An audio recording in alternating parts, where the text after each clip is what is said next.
विद्यार्थी मित्रांनो, आपण तिसरं युनिट चालू केलेलं आहे ज्याचं नाव आहे resolution and composition of a force. तर विद्यार्थी मित्रांनो, कॉम्पोनंट ऑफ ए फोर्स हे आपण पहिल्यांदा समजून घेऊयात. What is component of a force? When a force is resolved into two forces. When a force is resolved into two forces,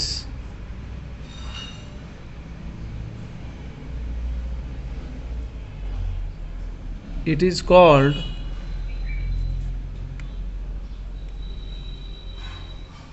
component of a force किंवा components of a force.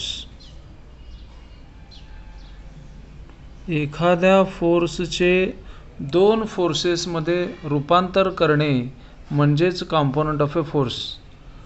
मग हे component of ए फोर्सेसचे आपल्याकडे दोन type आहेत. पहिला type म्हणजे orthogonal components आणि दुसरा जो टाईप आहे तो म्हणजे non orthogonal components. Orthogonal components यालाच आपण components are perpendicular to each other किंवा यालाच आपण परपेंडिक्युलर कॉम्पोनंट्स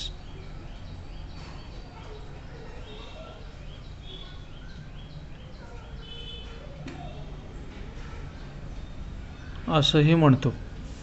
आणि दुसरा जो टाईप आहे that is called as a non orthogonal components. म्हणजेच काय? Non perpendicular components.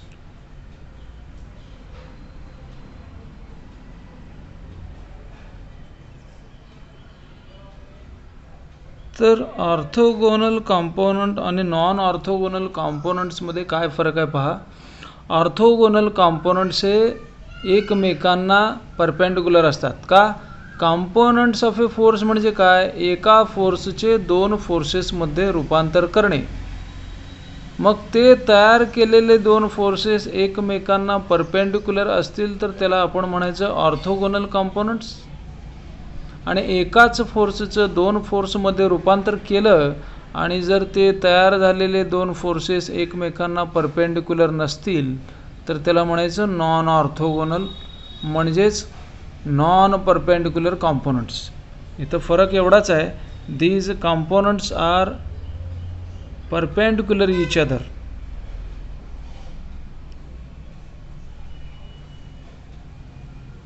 Components are perpendicular with each other. आणि इथं नॉन ऑर्थोगोनल मध्ये काय आहे? कॉम्पोनंट्स आर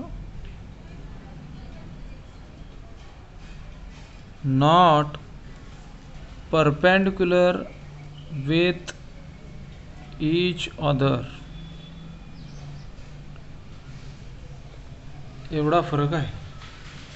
मग आता हे तयार केलेले जे काही ऑर्थोगोनल कॉम्पोनंट्स आहेत ते एकमेकांना परपेंडिक्युलर आहेत. याचाच अर्थ काय आहे? याच्यातील एक फोर्स हा एक्स ॲक्सिसच्या डायरेक्शनमध्ये आहे आणि दुसरा फोर्स जो आहे तो वाय ॲक्सिसच्या डायरेक्शनमध्ये आहे. एक्स ॲक्सिसच्या डायरेक्शनमध्ये असलेला फोर्सला आपण एफ एक्स म्हणणार आहोत आणि वाय डायरेक्शनच्या मध्ये असलेला फोर्स त्याला आपण काय म्हणणार आहोत? F Y. प्रथम आपण ऑर्थोगोनल कॉम्पोनंट्स कसे फाइंड आउट करायचे ते पाहूयात. एक एक्झाम्पल घेऊयात. Calculate orthogonal component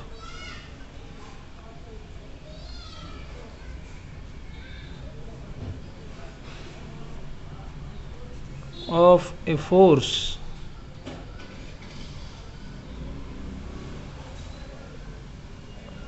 50 Newton making an angle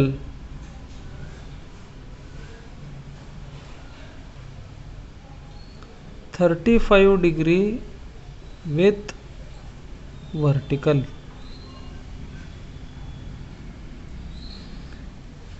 Calculate the orthogonal component of a force 50 Newton making an angle 35 degree with vertical. आता विद्यार्थी मित्रांनो, ऑर्थोगोनल कॉम्पोनंट आहे म्हणजेच काय, कॉम्पोनंट्स हे एकमेकांना परपेंडिक्युलर आहेत आणि फोर्स कोण आहे तर 50 न्यूटन आहे. तर हे प्रॉब्लेम कसा सॉल्व करायचा हे लक्षात घेऊयात, कारण हे एकदा बेसिक कन्सेप्ट आपल्याला लक्षात आली की पुढे प्रॉब्लेम सॉल्व करायला काही अडचण येणार नाही. तर विद्यार्थी मित्रांनो, आपण पहिल्यांदा फोर्स काढूयात. फोर्स जो आहे तो 50 न्यूटन आहे. विद्यार्थी मित्रांनो, मी तुम्हाला कॅरेक्टरिस्टिक्स ऑफ ए फोर्स सांगितलं आहे. एखादा फोर्स आपल्याला रिप्रेझेंट करायचा असेल तर फोर्सला मॅग्निट्यूड हवं. मॅग्निट्यूड आहे 50 न्यूटन. त्यानंतर point of application, me point of application या फोर्ससाठी इथं कन्सिडर करतो की पॉईंट ओ या ठिकाणी हा फोर्स ॲक्ट होतो आहे. मी या पॉईंटमधून मी काय करतो आहे पहा, एक फेंट एक्स ॲक्सिस काढतो आहे आणि एक फेंट वाय ॲक्सिस काढतो आहे, जेणेकरून मला फोर्स रिप्रेझेंट करायला सोपं जाईल. तर पॉईंट ओ या ठिकाणी हा फोर्स आहे. फोर्स जो आहे तो 50 न्यूटन आहे मॅग्निट्यूड. पॉईंट ऑफ ॲप्लिकेशन, त्यानंतर डायरेक्शन पहा 35 डिग्री विथ व्हर्टिकल. व्हर्टिकल म्हणजे वाय ॲक्सिस बरोबर 35 डिग्री अँगल केलेला आहे. तर इथून आपण अंदाजे 35 डिग्री घ्यायचं आहे, मोजून काढण्याची कोणतीही गरज नाही. अंदाजे 35 डिग्री विथ व्हर्टिकल म्हणजे हा अँगल जो आहे तो 35 डिग्री आहे. विथ व्हर्टिकल म्हटलं आहे त्यामुळे मी वाय ॲक्सिस बरोबर अँगल घेईल. आणि फोर्सचं मॅग्निट्यूड आहे 50 न्यूटन. ही 50 न्यूटन.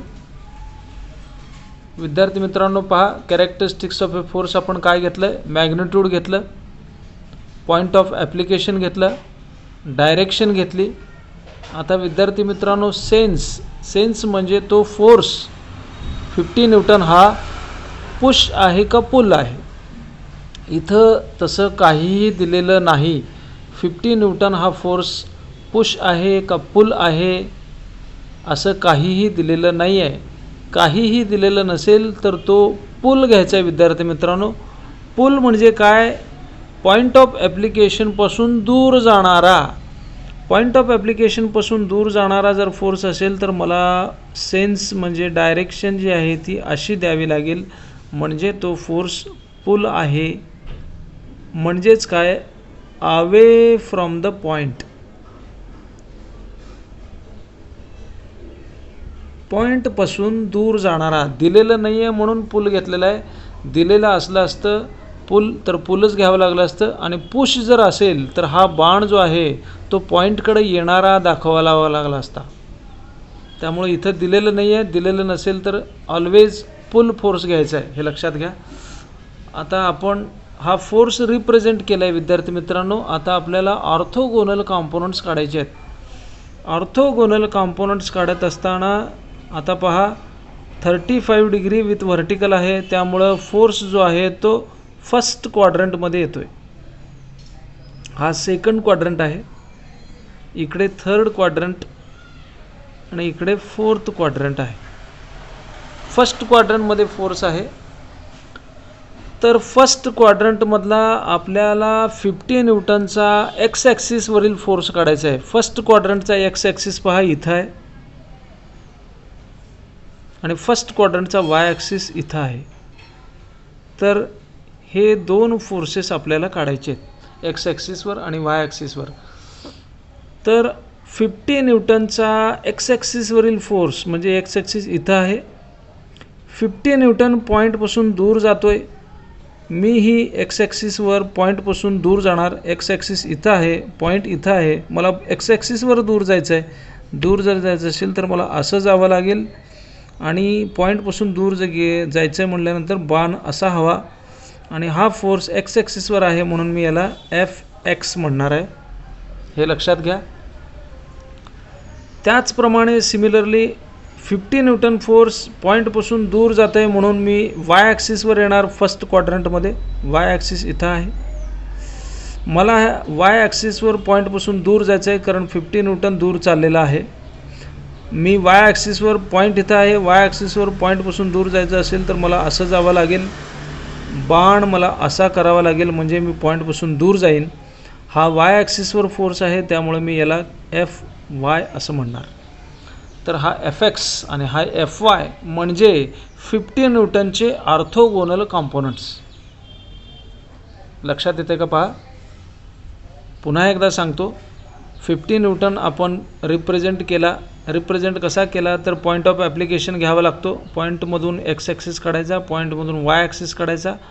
पॉईंटपासून 35 डिग्री आहे विथ व्हर्टिकल म्हटलं आहे.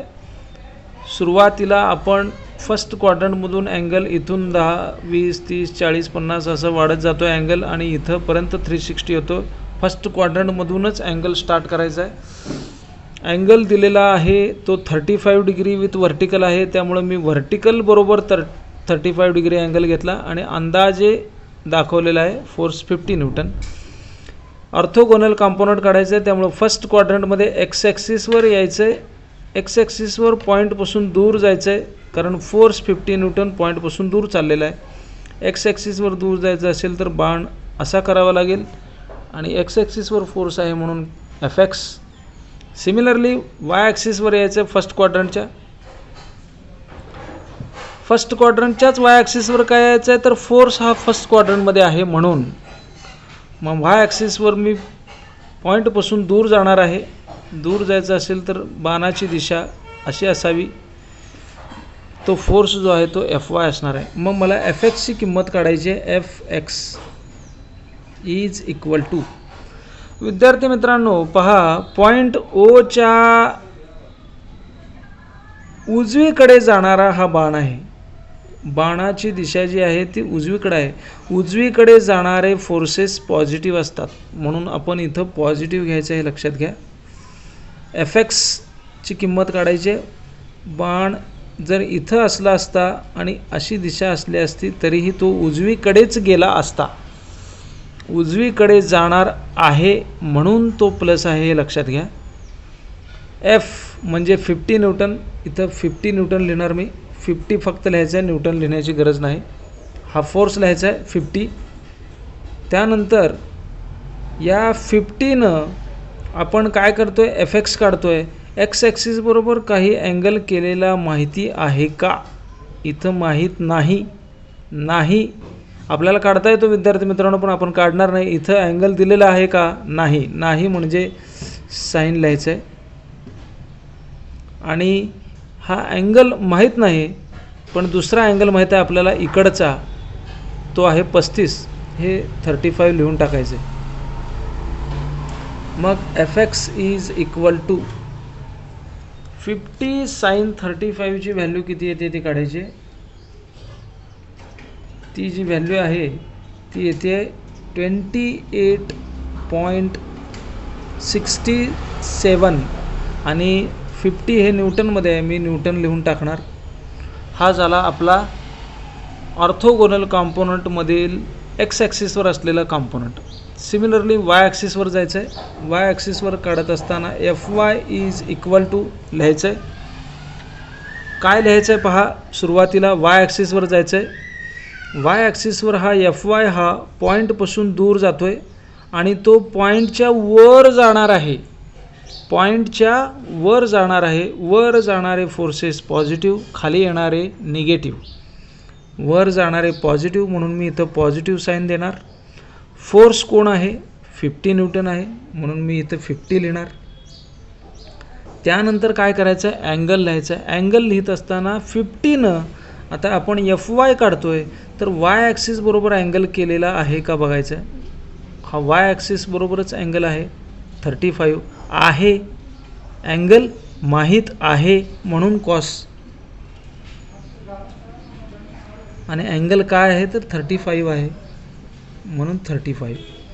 तर FY काढत असताना आपण 50 cos 35 ही व्हॅल्यू काढायची. ही जी व्हॅल्यू येते that is equal two plus 40.95 आणि न्यूटनमध्ये फोर्स 50 न्यूटन आहे, म्हणून आपण इथं न्यूटन लिहायचं आहे. These Fx and Fy are orthogonal component of a force 50 Newton making an angle 35 degree with vertical. कसं लिहायचं आहे Fx लिहिताना पहा. Fx लिहिताना आपण एक्स ॲक्सिसवर आलो. Fx हा पॉईंटच्या उजवीकडे दिसतोय म्हणून नाही आहे, तर तो शेवटी बाण उजवीकडेच जाणार आहे. बाण हा उजवीकडे जाणारा असल्यामुळं फोर्स Fy हा Fx हा उजव्या दिशेला जाणार आहे, त्यामुळं प्लस लिहिलेलं आहे. फोर्स कोण आहे तर 50 न्यूटन आहे. हे 50 इथं मी लिहिलं. त्यानंतर साईन का कॉस कसं लिहायचं आहे तर 50 न्यूटननं Fx काढतोय म्हणल्यानंतर एक्स ॲक्सिस बरोबर अँगल आहे का बघायचं. इथं अँगल दिलेला आहे का नाही. नाही म्हटलं की इथं साईन लिहायचं. नाही म्हटलं की साईन लिहायचं आणि जो अँगल माहीत आहे तोच अँगल मी इथं 35 लिहिला. ती व्हॅल्यू जी येते ती लिहायची. Fy काढत असताना काय करायचं आहे 50 न्यूटन इथं वाय ॲक्सिसवर जर Fy जर पहा पॉईंटच्या वर चाललेला आहे, वर चाललेला आहे म्हणून प्लस, खाली येत असला असता तर मायनस लिहिलं असतं.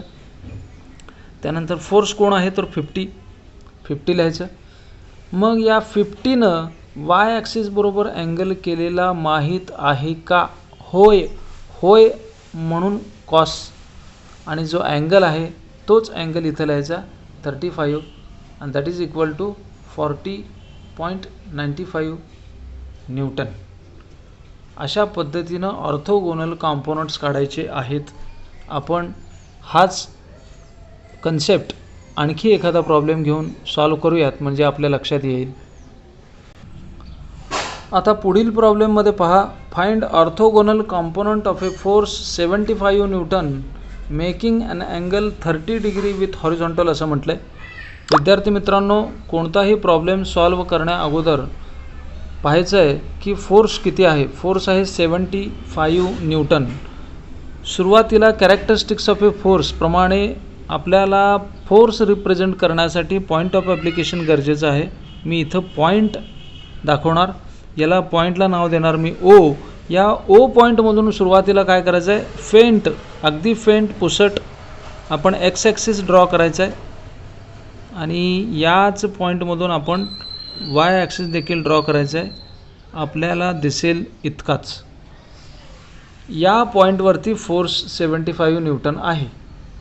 त्यानंतर मॅग्निट्यूड झाला, पॉईंट ऑफ ॲप्लिकेशन झाला, डायरेक्शन पहा 30 डिग्री अँगल विथ हॉरिझॉन्टल म्हटलं आहे. हॉरिझॉन्टल आपण अँगल देण्यासाठी या पॉझिटिव्ह एक्स ॲक्सिसपासून सुरुवात करणार आहोत. एक्स ॲक्सिस इथं आहे, तो पॉझिटिव्ह एक्स ॲक्सिस आहे. हा जो आहे तो निगेटिव्ह एक्स ॲक्सिस आहे. हा पॉझिटिव्ह वाय ॲक्सिस आणि हा निगेटिव्ह वाय ॲक्सिस आहे. आपण अँगल सुरुवातीला इथूनच स्टार्ट करणार आहोत. अँगल किती आहे पहा 30 डिग्री विथ हॉरिझॉन्टल. हॉरिझॉन्टलशी 30 डिग्री म्हणजे एक्स ॲक्सिस बरोबर 30 डिग्री. अंदाजे 30 डिग्रीवर आपण फोर्स दाखवणार आहोत. अंदाजे मोजून अँगल काढण्याची कोणतीही गरज नाही. इथे 30 डिग्री विथ हॉरिझॉन्टल. हॉरिझॉन्टल म्हणजे एक्स ॲक्सिस. एक्स ॲक्सिस बरोबर 30 डिग्री अँगल दाखवला. आता मी फोर्स दाखवणार 75 न्यूटन. विद्यार्थी मित्रांनो पहा, इथं 75 न्यूटन हा पुल आहे का पुश आहे काहीही सांगितलेलं नाही आहे. काहीच सांगितलेलं नाही आहे, तर तो पुलच घेणार. पुल म्हणजे या पॉईंटपासून दूर दूर जाणारा फोर्स असेल तर त्याचा ॲरो किंवा बाण याची दिशा अशी असायला पाहिजे. 75 न्यूटन पुल टाईप. मग आता आपण Fx आणि Fy हे काढायचे आहेत. Fx म्हणजे एक्स ॲक्सिसवर असलेला, मी इथं Fx लिहितो आणि वाय ॲक्सिसवर असलेला फोर्सला मी काय करणार Fy लिहिणार. आता एक्स ॲक्सिसवर जाऊन थांबायचं आहे. कुठेही थांबा या एक्स ॲक्सिसवर, कारण फर्स्ट क्वाड्रंटमध्ये फोर्स आहे म्हटलं की फर्स्ट क्वाड्रंटचाच एक्स ॲक्सिस पाहायचा. सेकंड क्वाड्रंटचा एक्स ॲक्सिस किंवा थर्ड क्वाड्रंट, फोर्थ क्वाड्रंटचा एक्स ॲक्सिस. हा फोर्थ क्वाड्रंटचा पण एक्स ॲक्सिस आहे, पण आपण फर्स्ट क्वाड्रंटमध्ये येतोय फोर्स म्हटल्यानंतर आपण एक्स ॲक्सिस हा फर्स्ट क्वाड्रंटचा आहे, इथं थांबणार. त्यानंतर 75 न्यूटन पॉईंटपासून दूर जातोय. एक्स ॲक्सिस इथं आहे, आपण ही पॉईंटपासून दूर जायचं आहे. एक्स ॲक्सिसवर दूर जर जायचं असेल तर मला असं जावं लागेल, म्हणजे बाणाची दिशा ही अशी असायला हवी, पॉईंटपासून दूर. आता पहा, पॉईंट ओच्या उजव्या दिशेला जाणारा फोर्स आहे, उजव्या दिशेला जाणारा आहे म्हणून तो प्लस असला पाहिजे. उजव्या दिशेत जातोय एफ एक्स, म्हणून आपण एफ एक्स लिहित असताना F X is equal to उजव्या दिशेला जाणारे पॉझिटिव्ह, डाव्या दिशेला जाणारे निगेटिव्ह. मग एफ एक्स हा पॉझिटिव्ह असला पाहिजे म्हणून प्लस साईन. फोर्स कितीचा आहे? 75 न्यूटनचा आहे, 75 लिहिणार फक्त. आणि एफ एक्स काढतोय, एक्स ॲक्सिस बरोबर अँगल पाहायचा आहे. अँगल केलेला आहे का? असेल तर कॉस, नसेल तर साईन. 75 न्यूटननं एक्स ॲक्सिस बरोबर अँगल केलेला आहे कॉस. तर तो अँगल किती आहे? 30 डिग्री आहे, कॉस 30. तर एफ एक्सची व्हॅल्यू काय येणार आहे? 75 कॉस 30. 75 कॉस 30ची व्हॅल्यू जी आहे दॅट इज 64.95. आणि हे न्यूटनमध्ये येणार आहे, कारण 75 हे न्यूटनमध्ये आहे. फोर्स एफ वाय काढायचा आहे विद्यार्थी मित्रांनो. एफ वाय काढत असताना F Y is equal to, F Y काढत असताना वाय ॲक्सिसवर जाऊन थांबावं लागेल. वाय ॲक्सिसवर मी इथं थांबतो. 75 न्यूटन हा पॉईंटपासून दूर चाललेला आहे. वाय ॲक्सिसवर पण आपण काय करायचं आहे? पॉईंटपासून दूर जायचं आहे. वाय ॲक्सिस इथं आहे आणि पॉईंट ओ हा इथं आहे. पॉईंटपासून दूर जायचं आहे. दूर जर जायचं असेल तर असं वर जावं लागेल आणि बाणाची दिशा अशी ठेवावी लागेल. एफ वाय हा वर जाणारा फोर्स आहे. वर जाणारा फोर्स आपण पॉझिटिव्ह घेत असतो म्हणून प्लस लिहायचं आहे. फोर्स कितीचा आहे? 75 न्यूटन आहे म्हणून आपण फक्त 75 लिहायचं आहे. आणि 75नं वाय ॲक्सिस बरोबर अँगल केलेला आहे का? 75नं वाय ॲक्सिस बरोबर अँगल केलेला माहीत आहे का? हे अँगल नाही माहीत, दिलेलं नाही आहे. नाही, साईन लिहायचं, साईन लिहायचं. आणि वाय ॲक्सिस बरोबर अँगल नाही आहे, मग एक्स ॲक्सिस बरोबर आहे. किती आहे? तोच अँगल इथं लिहून टाकायचा, 30. पहा, अजून एकदा सांगतो. 75 न्यूटन इथं आपण प्लस का घेतलं आहे? तर एफ वाय हा वर जाणारा फोर्स आहे, कारण आपण काय केलं आहे? वाय ॲक्सिसवर इथं पाहिलं 75 न्यूटन पॉईंटपासून दूर चाललेला आहे. आपण पण ओ पॉईंटपासून वाय ॲक्सिसवर दूर जायचं आहे. दूर जर जाणार, वर जाणार आहे म्हणून प्लस. फोर्स कितीचा आहे? 75 न्यूटनचा आहे, आपण 75 लिहायचं.